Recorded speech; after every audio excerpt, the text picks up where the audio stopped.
ආයිබෝවන් දුවේ පුතේ. අද අපි 3, 4, 5 ශ්‍රේණිවල දෙමළ විෂයට අදාළ පළතුරු වර්ග හඳුනා ගනිමු.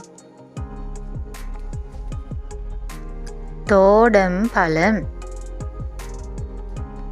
දොඩම්, திராட்சை பழம், மிதி, அன்னாசிப் பழம், අන්නාසි,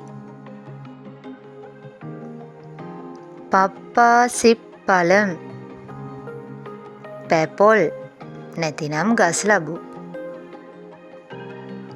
வாழைப் பழம், කෙසෙල්, මාම්පழம், අඹ. තවත් මෙවැනි වැදගත් වීඩියෝ නැරඹීමට Knowledge Plus අපගේ YouTube චැනලය සබ්ස්ක්‍රයිබ් කරන්න.